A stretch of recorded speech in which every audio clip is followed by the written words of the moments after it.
Hi, kids. Hair is in rough shape today. I did one of these things, like the Steve Zissou, all right, how about now?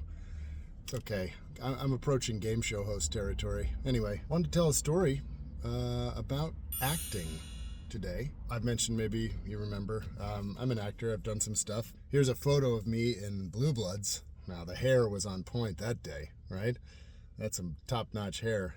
Yeah, this is about a movie that did not have anywhere near the budget of something like Blue Bloods. This was a very, very independent movie. I think it was eventually distributed by MTV Films, which sounds cool, but they had nothing to do with the production. I think I made like a bag of peanuts and a hearty handshake a day on this. Ultimately, maybe something like $600, $700 for the whole shoot, and I was the main guy. We were filming one scene actually a couple of scenes in Staten Island in this very totally abandoned creep fest of a building.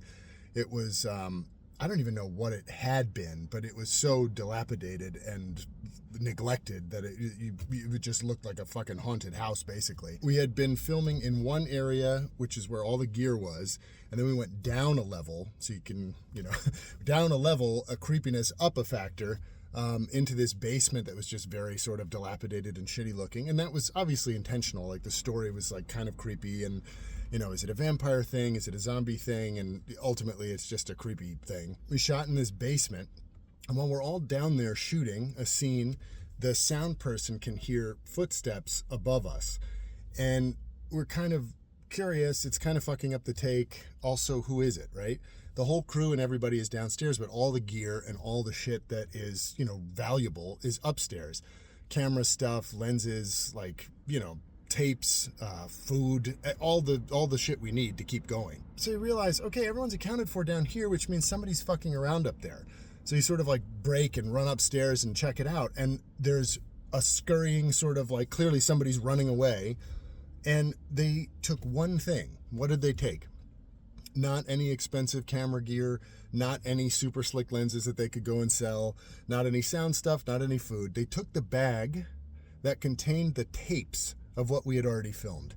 So ultimately, useless to them, and at the time for us, everything, right? It was 2-3 days worth of filmed footage.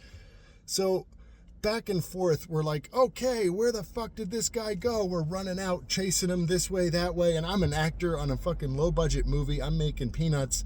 I'm yeah, let's go. I'm part of the posse. We're running around trying to find this guy. We go upstairs into an equally creepy and dilapidated space, but this one has windows and there's water dripping all over the place. I'm telling you, this place was fucking decrepit. We're running around, and all of a sudden, one of the producers of this opus pulls out a fucking piece and starts just running down the hallway as if he's, engaged in a sting operation. I'm sitting there feeling maybe I should not be such a gung-ho member of this militia if people are about to get blown away. It was hilarious in hindsight. I was, I think, 22, maybe 23 at the time. Ultimately, they found a phone that this idiot had dropped on his way out of stealing the bag of tapes.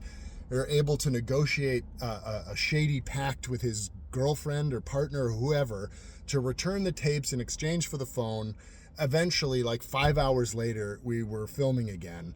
And just what a complete shit show, and what a hilarious amount of stress and drama for something that, again, paid me nothing and ultimately kind of went nowhere. Yes, there was some light distribution, but Jesus Christ, I mean, I feel like we were this far away from somebody literally getting shot and killed in exchange for what? A movie that 50 people saw. Acting! It's the best. Anyway, I hope you enjoyed that story. If you didn't, I'm sorry. It's too late now. All right, bye.